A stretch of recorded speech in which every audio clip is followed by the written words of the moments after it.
opportunity. It's an honor to be here. And like Kirsty, I think I'm stealing your term. I'm also a proud St Helenian, and I think there's a number of us in the room, so if you want to raise your hands, all the representing here. So it's an honor to be here, and thank you very much for the opportunity. So for those of you who don't know me, my name is Tara Pelembe, and there isn't a St Helenian name, by the way. And I'm the Deputy Director of the South Atlantic Environmental Research Institute. But I'm here today in my capacity as the St Helena Research Institute Council member. So the organization that I work for, SARI, this blue logo here, was founded by the Falkland Island government and supports the development of the St Helena Research Institute. So, yes, as Kettle said, there's a parallel launch happening on St Helena where the non-advisory members of the St Helena Research Council are present. So our logo here, and take note of this logo, is the new St Helena Research Institute. You'll see similarities with the South Atlantic Environmental Research Institute, and later in my talk I'll show you how this network of overseas territory-based institutes are being developed. And the ethos behind these are in the same way that the St Helena Research Institute is founded in St Helena, by St Helena, for St Helena, is these territory-led institutes that are kind of emerging around the globe at the moment. I'll show you, it is actually global. The other two logos that are represented here are the Education Department, and I'll show you Discovery to Discovery, which is the St Helena Education Department. The Research Institute sits under the Education Department on St Helena, and obviously that's part of the St Helena government. So it's a St Helena government entity at the moment. The interesting thing about this logo is, yes, it's a bird, and some of us don't like, some of us like to use birds, and some of us think why birds, but there is a why for this bird in particular. And the reason is that some of you who might know, or you might not, this is the Madeira Storm Petrel. And most recently, very recently, through DNA testing, they've identified this as a new species. So it's a new species to St Helena. So we kind of took the idea of, through research, something that's been flying around and everybody knew what it was, so it's likely to be a new species. It's flying around, everybody thinks they know what it is, and then you actually delve in that extra step, like Kirsty was suggesting, and you find all of these new things. So the exciting thing here is the bird that we all knew, but there's a new aspect of it because of research. So we tried to claim that concept for the Institute as a whole, which is why it's embodied in the logo here. So as you all know, and as we've heard, St Helena is amazing. I don't need to say it. I'm sure you're all here because you agree. And the point of a research institute is to promote and manage research and researchers to the island. And I just want to remind us, as well as the images here, about why it is so beautiful. So this type of view, when you stand at the top of the island and you look down, you see flecks, you see barren landscapes, you see the sea. It isn't beaches and it isn't palm trees, but it is these amazing kind of contrasts of landscapes. And here you have invasive species, potentially flecks. You have this volcanic feature up here that we call LUT. So a whole wealth of things that you can do these deep dives into, and research can bring out various aspects of these things. Whale sharks, so no more birds, onto the marine life. Whale sharks, again, they were all swimming around, everybody knew they were there. Research now has shown us that there's a 1-to-1 ratio of male to female whale sharks on St Helena, probably one of the few places in the world where that actually exists, and therefore is probably one of the few places in the world where whale sharks actually breed. So all of these things that are there, as well as their value for tourist attractions, the value of the research can bring a whole new dimension to what they mean. And again, Anne's Place, so this is actually where the event today is happening. And so on St Helena, we are unique and we do things differently. And so our conference venue is here. So when you go to the conference venue in St Helena, you sit under the flags of the yachts that have visited from around the world. You have open air, birds flying through. You have miners flying on the roof. You have the school kids joining the conference.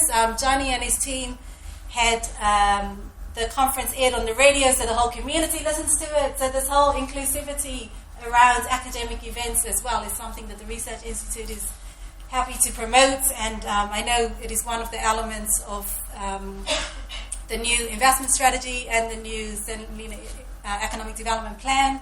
All kind of one of the aims there is to attract academic conferences. But I think, think of it as something special. So the vision of the Institute is this whole kind of thinking around collaboration. So it's founded in St Helena, and while we are focusing on the St Helena origin, I think the whole ethos of it is that everything is in collaboration. And as I go through the talk, we'll see that collaboration is actually a global one. The vision is to be a trusted partner to ensure research and innovation thrives and supports sustainable living. So this whole sustainability, I think, is embedded in the ethos of development on St Helena. As you'll see, the economic development plan is not just an economic development plan, it's a sustainable economic development plan. So I think the whole ethos of sustainability is quite high on the island and is embodied in the Research Institute as it develops as well. And one thing about the St Helena Research Institute, it is research, so it is all research, it's not just environmental research, which Sari focuses on. The idea is that it is research in every discipline and every field. So I think it's a really amazing opportunity for multidisciplinary research to happen in one tiny geographical area. And who knows what will happen when you put all the different academic disciplines together. Because for those of you who work in academia, that's spoken about, but silo working tends to be quite common. So what will we do? Just to give you a brief overview, we frame what we're going to do into these 6 categories. You'll be happy to hear today, I'm just going to focus briefly on 2 of them. So one is supporting and encouraging research and Saint Science. So we kind of badge this term Saint Science in terms of developing St Helenian based science and scientists, and then we also encourage external research and researchers as well in the spirit of collaboration. So just looking at this, where do we come from? So this is we have St Scientists around the world. Our diaspora has a number of scientists. So here I'm just highlighting a few. So we have Professor Dan Yan, who is at the University of York in Canada in the Department of Anthropology. We have Dr. Suleiman Daniel, who did a PhD at the University of East Anglia on social policy. We have Dr. Jason Yun from the University of Bristol, who lectures on electromagnetical systems. His co-academic is here, Sam, representing the University of Bristol. So this kind of, this is what we're celebrating as well. So here, Dan actually used to teach Scylla, and Scylla used to teach Jason. So this whole handing down of knowledge, no? And I guess, like you said, the drive to learn, I think is embedded in a number of... Tara used to teach me. I used to teach courses. Is out there, and I think that we all, I guess, we all celebrate each other's achievements. And then more recently, so three students from St Helena hit the University of Portsmouth news. 3 students from a tiny island graduate with first-class degrees. So just this year, we had 3 engineer graduates from the University of Portsmouth who were featured in the Portsmouth University News. And we also have with us here today, and they've all gone back to the island. And no doubt, part of what we want to do as a research institute is get our students or ex-students to affiliate to us as an institute so that they can continue to develop as researchers when they return to the island. And then here we have Alexa, who is here with us today, up the back. So I will read out because the accolades are quite big.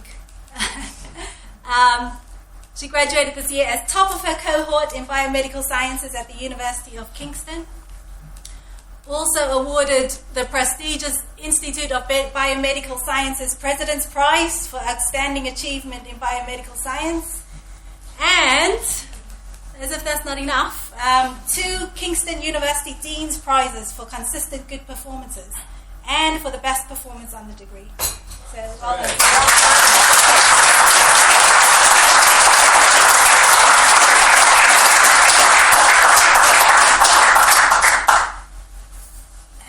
And I guess this this is a little video which you might not hear. So this is kind of just another demonstration of, we've celebrated the academic, but also on island there's a wealth of knowledge, and I think people who go to the island are often impressed at how much people do know about their natural environment, their built environment, just the general population. And so this is a little clip for those of you who know St Helena, this is my dad. Scribe on the stone here is the name of a war prisoner of war. We were friendly with an elderly couple who lived in this area, and she said her little cottage was built by war prisoners because the governor at the time, Colton Stanley, set the tone for war prisoners before they arrived to say we should treat the men with due respect as men who fought bravely for their country. So they used to hire themselves out and get paid for it. So yes, I think this is quite special. Because, not many people know about this. Okay, so that's a carving on a rock that was carved by one of the Boer prisoners of war. So again, when you speak about Napoleon and the potential for French visitors, there were 6,000 or more Boer prisoners of war that were imprisoned on the island. So all of these historic connections as well. And this is kind of something that, few people know that on this tiny little rock up on this hill, for those of you who know St Helena is near Rosemary Plain, there's this carving from one of the Boer prisoners of war there. And at that time there were 10,000 people living on the island. Yeah, I know, completely different scale.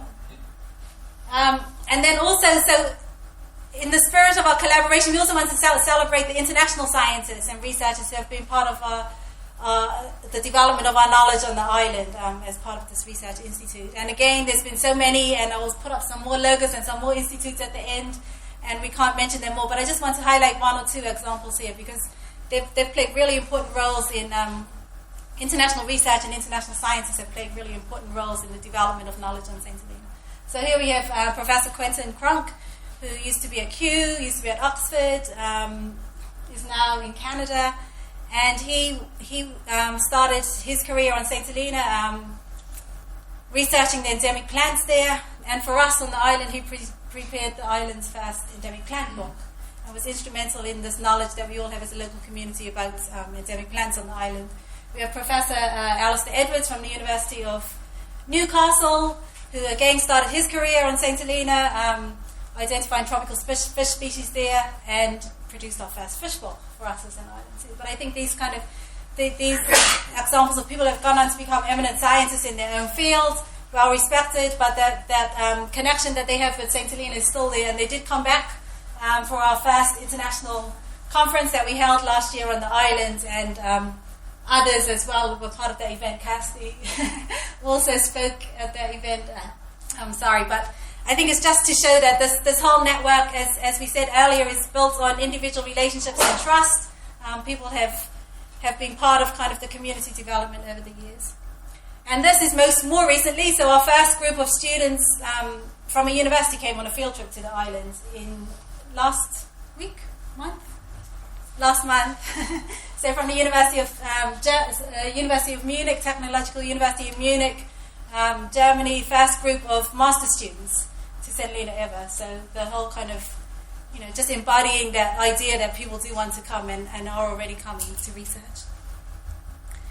And then the second thing I just wanted to focus on, just on this structure, so that you can see who we are and how we sit in government. So it's kind of like part of a tertiary education development on the island. So we sit as part of the St Helena government under the Education Committee. The director of the Education and Employment Directorate, Mrs. Wendy Benjamin there, chairs the Research Council.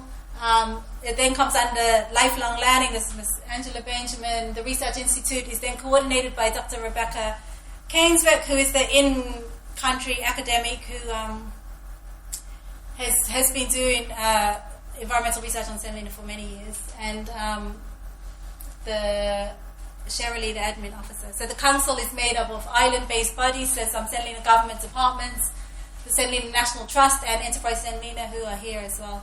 And then SARI, my organization, sits as an advisory member to the council.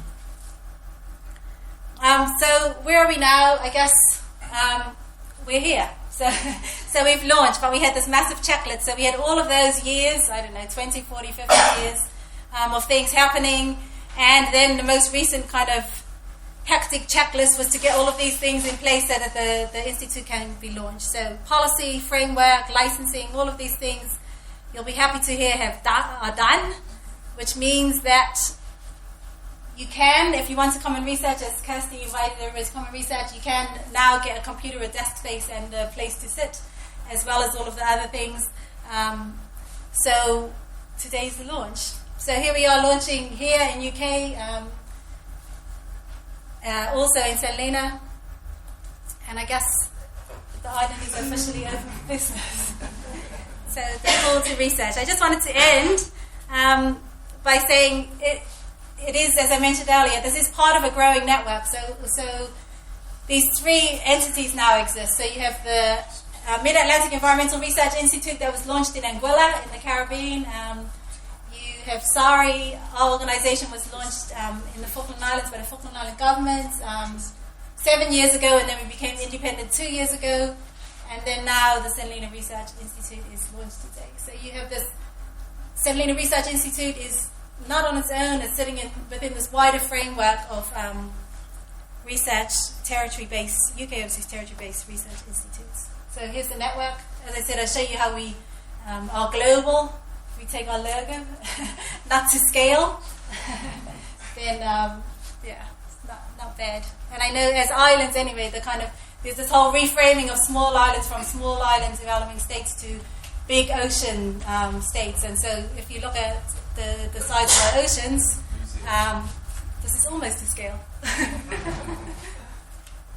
So what next? Here's a list of the things that are going to happen. But really the key message here is that we are open for business. We are this collaboration, and feel free. We really value and honor everybody being here, value and honor everybody's contributions so far and any new contributions for the future. So thanks to everybody. Here's some of the partners that the island currently works with, and we look forward to developing new partnerships, building new opportunities, creating new ideas with this ethos of research on St Helena. So thanks to everybody. Thanks to all our partners. And if you are so inspired that you want to send an email, that's the email address if you can see it. Thank you very much.